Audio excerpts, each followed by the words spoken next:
नमस्कार दोस्तों, कैसे हैं आप सब। उम्मीद करती हूँ कि आप सब हमेशा की तरह बढ़िया ही होंगे। हमारे चैनल फिल्मी किस्से में आपका तहे दिल से स्वागत है। तो दोस्तों, आज के इस वीडियो में हम आपको बताएंगे लता मंगेशकर से जुड़े कुछ कहे अनकहे, सुने अनसुने किस्से। तो चलिए दोस्तों, वीडियो में आगे बढ़ने से पहले अगर आप चैनल पे नए हैं तो प्लीज़ इस वीडियो को एक प्यारा सा लाइक देकर हमारे चैनल को सब्सक्राइब करें और हाँ, बेल आइकन को दबाना न भूलें। शब्दों की रचना के कारण 1953 में रिलीज हुई फिल्म बूट पॉलिश फिल्म का मैं बहारों की नटखट रानी ये गीत लता दीदी ने गाने से इनकार कर दिया। फिर ये गाना आशा ताई ने गाया।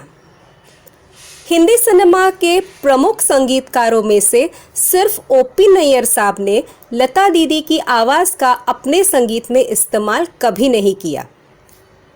संगीत के अलावा लता दीदी की फोटोग्राफी में काफ़ी रुचि रही है। कैमरा और उसकी टेक्निकलिटी दीदी को काफ़ी अच्छे से पता थी। ज्वेलरी डिज़ाइनिंग उनकी दूसरी पसंद रही है। जहाँ सामान्य स्त्रियाँ चांदी की पायल इस्तेमाल करती थी, वहाँ लता दीदी ने हमेशा सोने की पायलों का इस्तेमाल किया। श्रेष्ठ गीतकार और मंगेशकर परिवार के स्नेही पंडित नरेंद्र शर्मा जी, इन्होंने दीदी को ये राय दी थी। संगीत के लिए उनकी इतनी श्रद्धा थी कि लता जी रिकॉर्डिंग से पहले हमेशा चप्पलें उतार देती थी। लंदन के एल्बर्ट हॉल में जब उनका कार्यक्रम था, तब ठंड के कारण आयोजकों को दीदी को चप्पल पहनने के लिए काफ़ी मनाना पड़ा। अभिनेत्री मधुबाला हमेशा अपने निर्माता दिग्दर्शकों से आग्रह करती थी कि उनके गाने सिर्फ लता दीदी गाए और ये पॉइंट वो अपने कॉन्ट्रैक्ट में ज़रूर डलवाती थी। राज कपूर जी ने सत्यम शिवम सुंदरम फिल्म की संगीत रचना हृदयनाथ जी को देने का वादा करके बाद में लक्ष्मीकांत प्यारेलाल जी को दे दिया। इसीलिए लता दीदी ने इस फिल्म के गाने गाने से इनकार कर दिया। लेकिन राज कपूर और हृदयनाथ जी के मनाने के बाद दीदी ने इस फिल्म के गाने गाए। 1942 से 1948 तक जब लता दीदी का संघर्ष का वक्त था, तब स्टूडियो पहुंचने के लिए वो ट्रेन या बस से जाती थी। 1948 में उन्होंने अपनी पहली गाड़ी ग्रे हिलमैन खरीदी। बाद में लता दीदी के पास मर्सिडीज भी आ गई। वीर ज़ारा फिल्म के लिए जब उन्होंने गाने गाए, तब उन्होंने एक भी पैसा चार्ज नहीं किया। इसीलिए निर्माता दिग्दर्शक यश चोपड़ा जी ने मर्सिडीज उनको गिफ्ट के तौर पर दे दी। संगीतकार मदन मोहन जी को लता दीदी अपना भाई मानती थी और उनके बच्चे संजीव और संगीता को भी अपने ही बच्चों जैसा प्यार दिया। लता दीदी जब 20 साल की थी, तब उन्हें हमेशा एक सपना दिखाई देता था, जहां वो एक मंदिर की सीढ़ियों पर बैठी है और समंदर का पानी उनके पैरों को छू रहा है। लता दीदी की माँ माई मंगेशकर ने दीदी को बताया कि इसका अर्थ है कि भगवान तुम्हें आशीर्वाद दे रहे हैं और एक दिन तुम बहुत बड़ी गायिका बनोगी।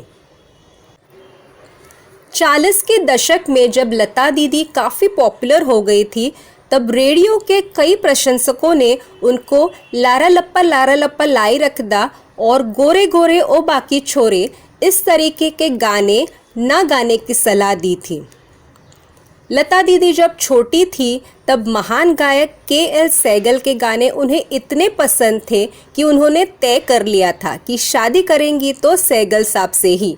लेकिन दुख की बात यह है कि दीदी उनसे कभी मिल नहीं पाई।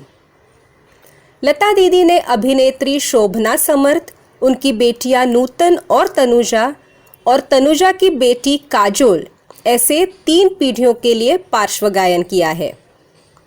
कोई भी गीत रिकॉर्ड करने से पहले लता दीदी अपने हस्ताक्षर में उस गीत के बोल कागज़ पर लिखती थी। यही नहीं, गाने में पॉज कहाँ लेना है, कौन से शब्दों पर जोर देना है, कहाँ पर सांस लेनी है, ये भी नोट करती थी।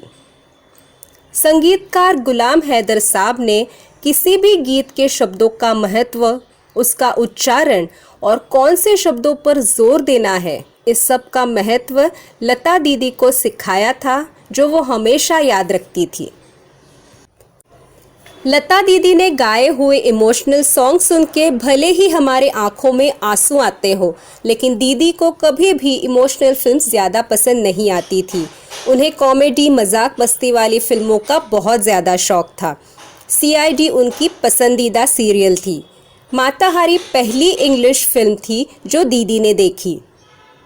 अपने करियर की शुरुआत में ही संगीतकार अनिल विश्वास जी ने लता दीदी को गाने में सांस कहाँ और कैसे लेनी है उसकी शिक्षा दी थी।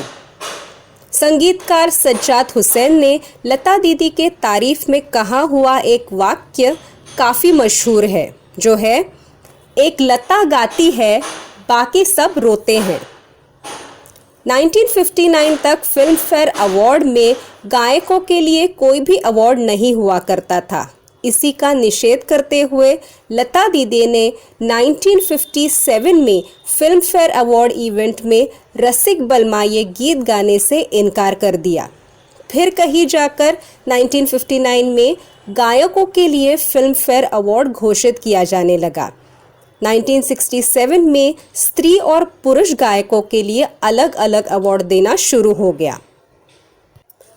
तो दोस्तों, आपको ये वीडियो कैसा लगा? वीडियो पसंद आया हो तो वीडियो को लाइक और चैनल को सब्सक्राइब ज़रूर करें। आपके कमेंट्स का हमें इंतज़ार रहेगा। तो मिलते हैं अगले वीडियो में।